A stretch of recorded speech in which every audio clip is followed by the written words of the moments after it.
So, following up on what happened last time, we're going to take Sarah's advice and take one back with a shovel on us back to the shores of Nevershore Bay. Nevershore being the local town around here, which we'll cover in another arc. We're focusing on the rumored Alchemon around these parts. But in order to find them, we're gonna have to search around the edges of the Siren district, one of the region's 3 biomes. Again, more on this in another arc.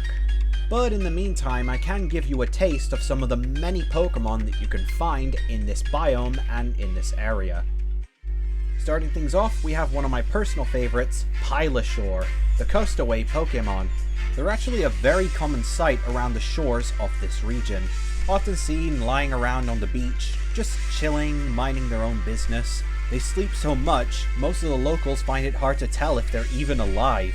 Because of this, they're often referred to as the Snorlax of the sea. On a much more active note, we have this little fella, Subsail, the submerged Pokemon and the pseudo-legendary of this region. They're small but feisty fellas, often waiting submerged in the beach's oceans, waiting for prey to come nearby before dragging them into the deep below. If you see what appears to be a blue sail rising above the water, it's most likely not a floating object, so stay clear. These Pokemon are just as good at hunting in the water as they are out of it, one of their favourite targets being this little guy. This is Gupplefish, the cuttlefish Pokemon, and they're probably some of the easiest meals you can find in the Pokemon Ocean. Same applies to their evolution, Guppeloid, though at least these guys have a protective shell to keep them safe. Most predatory Pokemon, including Subsail, will go after these guys without a second thought. However, they'll stay far away from their last evolution.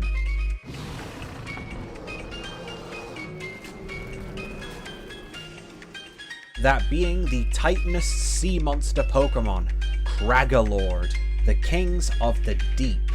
Make sure to find out more about these Pokemon in Pokemon Science and Magic. Other than them though, here's the old and here's the new. Got some good teammates? Well, you're gonna need them, especially for this upcoming Alchemon battle. If you stroll along the beach far enough, you'll eventually be able to spot a collection of islands. This is the supposed territory of the rogue Alchemon. The gaps in between these islands is mostly shallow, however there are a few deep ends which you'll have to watch out for.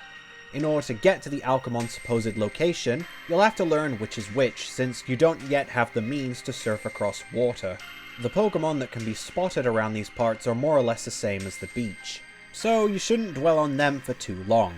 After all, once you make it to the right island, a real surprise is in store for you. On second thought, maybe I worded that wrong.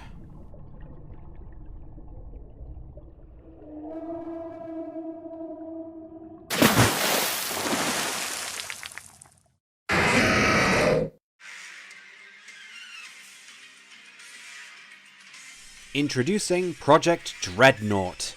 This is Lapragon. The attempt was to simply make a cooler Lapras by giving it Aggron armor. Did it work? Well, let's see. While the Pokemon is a lot more defensive, it's much heavier, so it has trouble swimming and can barely keep itself above water.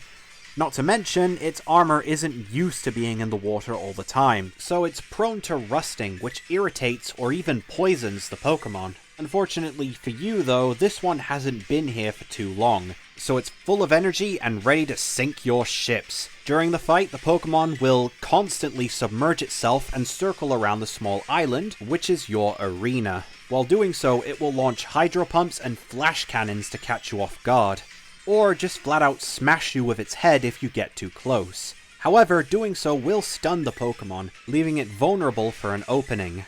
Also, despite being able to hide underwater, it's very slow, so use that to your advantage as well. Just make sure to be careful of its projectile moves. Also, starting now, Alchemon will require you to battle them 3 times instead of 2. So yeah, like I said, make sure to be prepared and bring your A game, otherwise you're gonna get sunk real easily.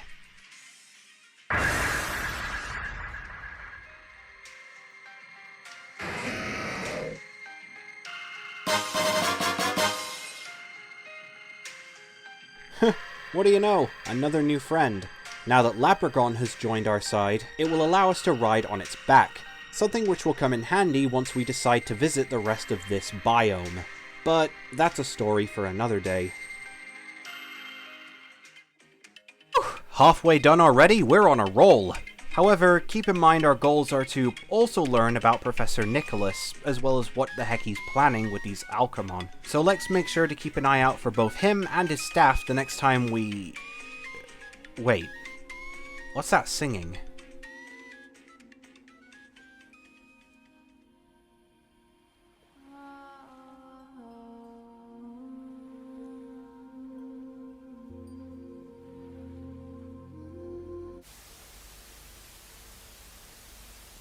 Want to travel to other regions in style? Well, look no further than the Cryoto Cruise Line. Hop aboard and visit the epic sports of Galar, the beautiful culture of Alola, or the bitter cold of the Cryoto region itself. This cruise line also so happens to be a guild from that very region. So if you're interested in learning about Cryoto's history, as well as its traditions, then this is your chance. Get your tickets now, before they become popsicles!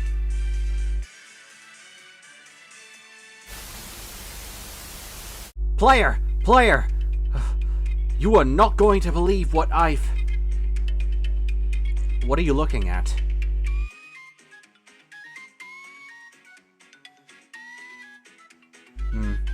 Well, I wanted to do a background check on Mr. Nicholas. You know, just look into his history. Things like medical records, form of study, all that sort of stuff. And the strange thing is, it doesn't really make much sense. I mean, the way it's described and some of these medical records, they sound like they're from the olden days. They don't really sound like a modern record at all. There's even one report of him catching a disease that we've long since found a cure for. All the same, despite their complications, I have been able to get some information out of them. It says here that he started experimenting with the alchemist stones around the age of 55. According to my research, Professor Nicholas theorized that the alchemist stones have the ability to shape and alter DNA. As for how or where he found the stones, well, it doesn't say anything about that. Looks like I might need to ask Luker another favor after all. I'll ask him if we can gain the assistance of one of the gym leaders. If they're as good as he says they are, then they should be able to help us. Player, I'm going to make some arrangements. You continue handling the rogue Alchemon, while I try to arrange a meeting with this gym leader. I'll let you know when I've made the arrangements. That is all.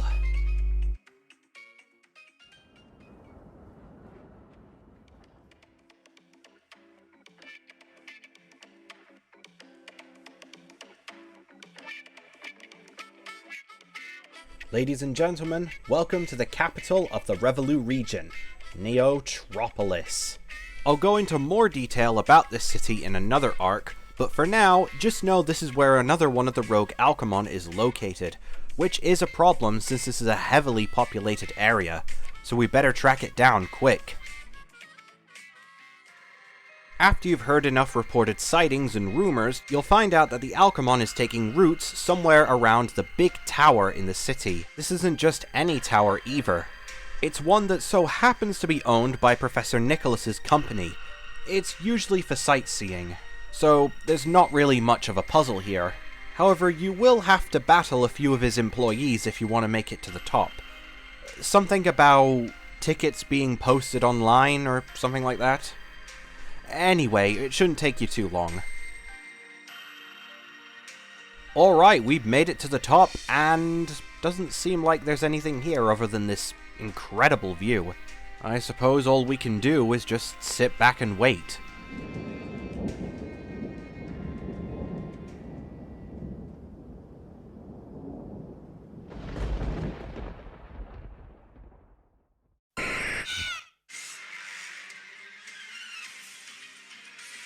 Ladies and gentlemen, brace yourselves and hold on to your hats. Meet Project Thunderbird, Pidgeot. The attempt was to make Pidgeot even faster by fusing it with electrical kilowatt DNA. So how did this backfire? Well, the Pokemon generates electricity constantly, and has been known to cause blackouts by overloading any electrical device it comes across. It's also too fast now, not being able to control its own speed and often crashing into things.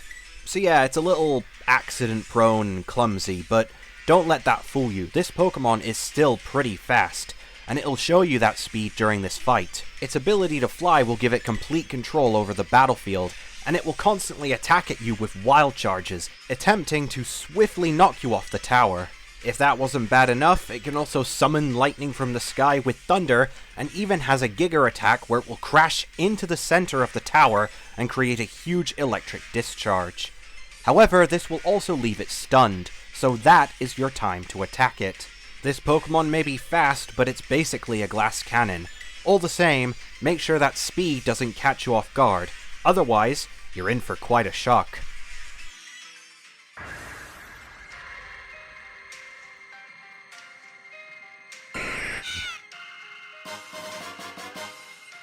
Now that Pidgeot's joined our team, we'll be able to use it as a glider, similar to Braviary from Legends Arceus.